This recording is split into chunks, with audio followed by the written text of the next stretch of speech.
Hi Stampers, my name is Sandy Hancock and I want to welcome you to Utterly Awesome Stamping. All week long I've been showing you card designs on my blog that work well with the Forever Fern bundle. This is a bundle that's new in the big Stampin' Up! Catalog this year, and I've been having a lot of fun with this bundle. Today I'm going to show you a card that has a fun technique to it called the misted block technique. First, let me just show you the set. It has a number of different leaves and some very nice sayings. To a friend that makes me smile, I love that. But today I'm not using the bundle. The bundle includes the dies, which cut out each one of the leaves, and it's really, really nice. I'll be showing you a different card in a minute where I did use that. But this one simply uses, the card I'm making today simply uses the stamps. So it's very easy, and I think you're going to enjoy it. All right, so for this technique, what you need is a block. It can be any size and any shape. You're going to need a pad, and then you're going to need a bottle that's got a fine mister to it.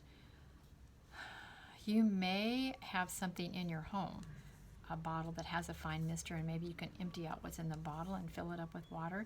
If not, I would just try Googling it online, or you might even be able to go to a big box store and find something that's got a fine mister.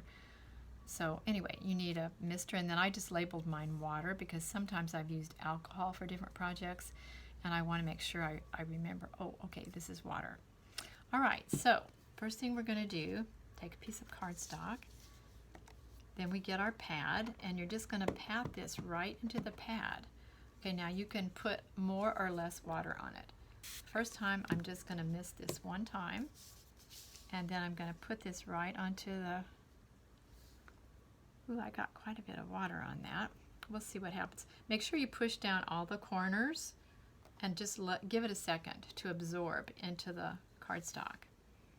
Okay, see, that's really, it turned out very, very nicely. I'm going to do it one more time.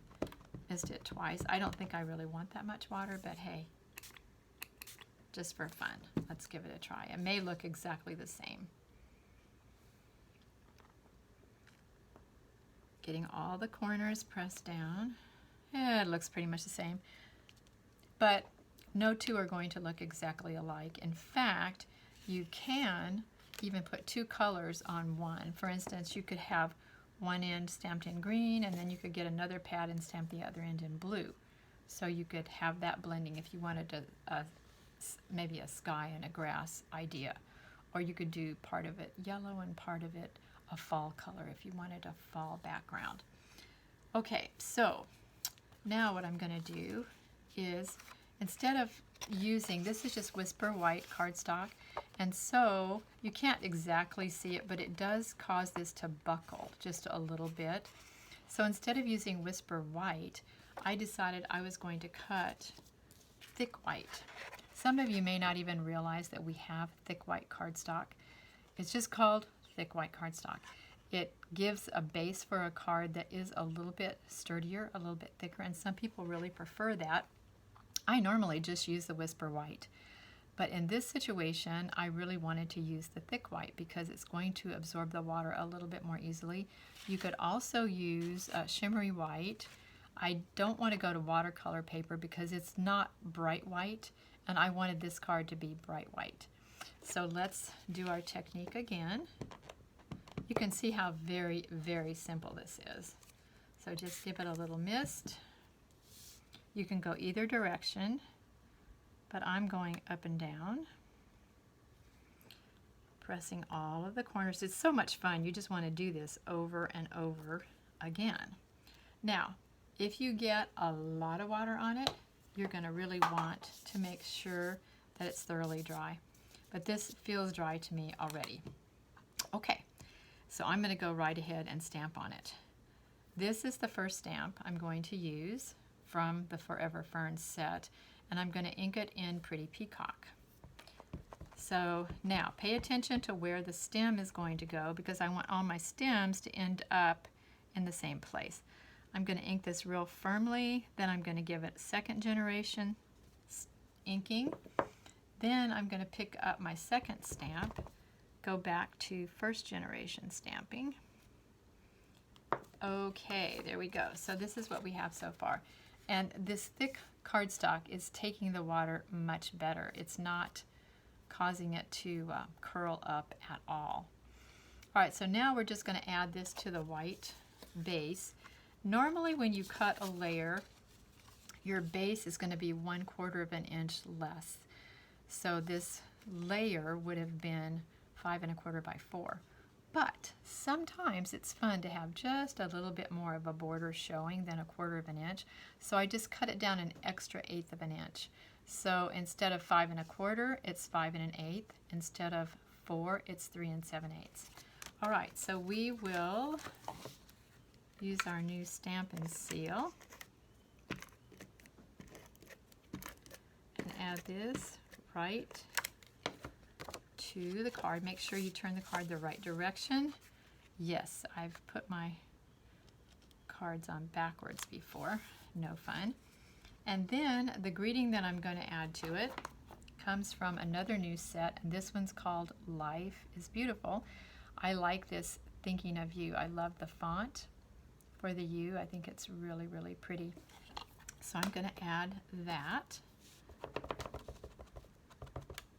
about here. Yay for photopolymer. I love it because you can see where you're going and it's always straight.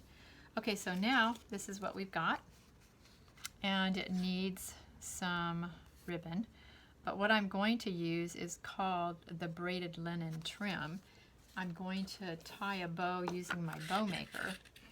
And this is very easy. If you don't have a bow maker, just go online and Google bow maker. You can buy one, they're not very expensive. I use mine all the time because I can make a lot of bows quickly and nicely. They all look uniform. So what you do is just go behind it and pull toward you. Then the right string goes over the left. Make this a little bit shorter. Then it goes underneath and over the top. Pull it like that. And then you just put that string up through the center and pull. Voila. Okay. Got a very nice bow. So I'm just going to trim this down a little bit.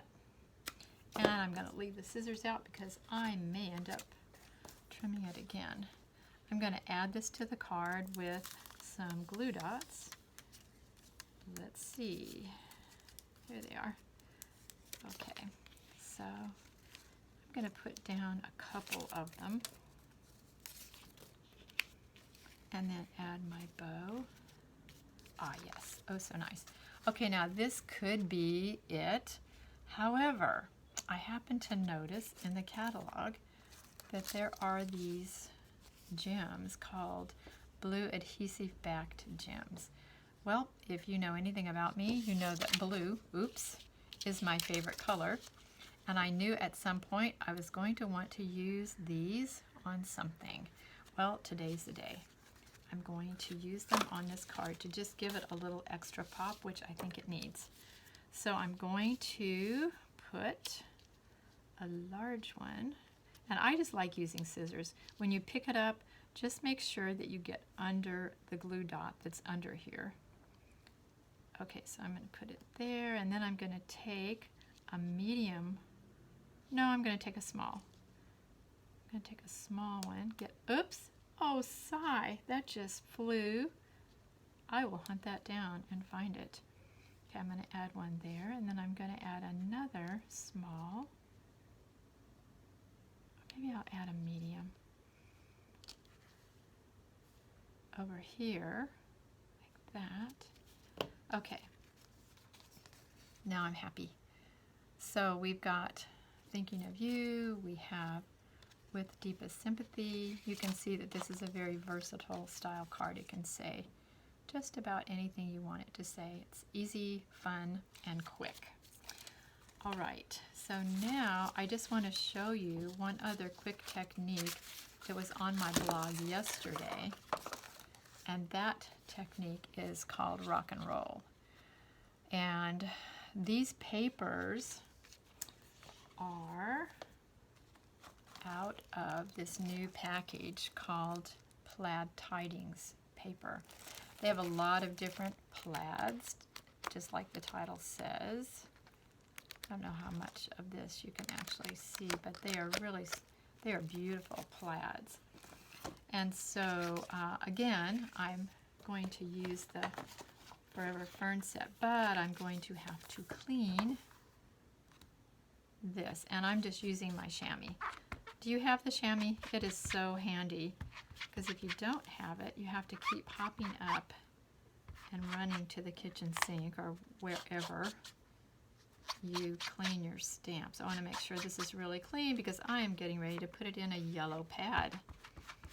And that would make me really sad to have blue ink on my yellow pad. It's happened. I'm sure it's happened to you too. Okay. This is looking squeaky clean, so I'm very happy. Okay, so we will just take this cardstock back again. I'm going to put away the peacock. I'm going to get out Cherry Cobbler. And the reason I chose Cherry Cobbler is because it matches this paper. This is Cherry Cobbler. So this is a 2-inch piece of the plaid paper, 2 1/4 inch of Cherry Cobbler cardstock, and then of course I use the oval dies, layering oval dies. So really this is just a put together card except for this, and this is so much fun. So what I'm going to do is take the new Bumblebee color, because it's such a beautiful fall yellow color. I'm going to take that. Ooh, I think I still see a tiny bit of blue here. I'm going to just, there we go.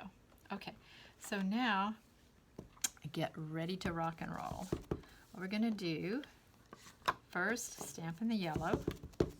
Then I'm just going to rock it around the edges.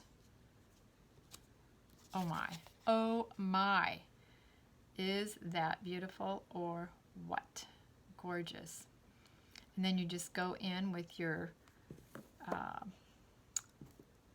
dies, cut it out. Let's try another. Okay, this is another stamp out of the Forever Fern. Let's try it again. Okay, now that's got a lot of red in it. I'm going to clean it up just a little bit on my chamois. Be sure and put that on your list if you don't have one. It is so handy. This is beautiful. I'm going to try to get a little bit less. Oh, now I got a lot less. But do you see how it's all going to blend in when you go to put it together? So just another little simple technique for you to be able to use with your Forever Fern bundle. So now we have a very fall looking card. So on my blog so far this week, I did this with the Forever Fern, and this is simply using the paper. It doesn't even, it's called Forever Greenery designer paper, and the square, layering squares. And then I don't know if you can see or not, but here I use that new Meadow Moments embossing folder. Wow, it's got leaves on it. It is so beautiful. And this time I use my Pretty Peacock Stampin' Blend to color rhinestones. Because the blue that I love so much, it's not quite the peacock color. Okay, so here's another one that I made and I've shown you this week. This has a background of the gorgeous Forever Greenery designer paper. And then this isn't rock and roll. This is just Pretty Peacock and Mossy Meadow.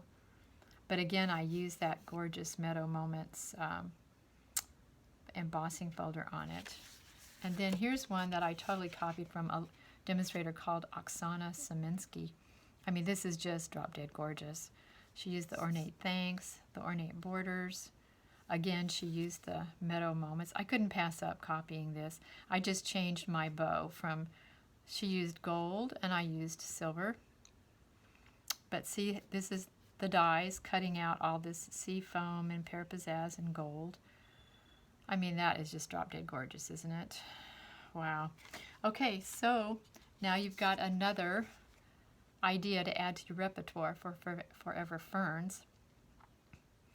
And if you've enjoyed this video, please push the subscribe button below and subscribe to my YouTube channel.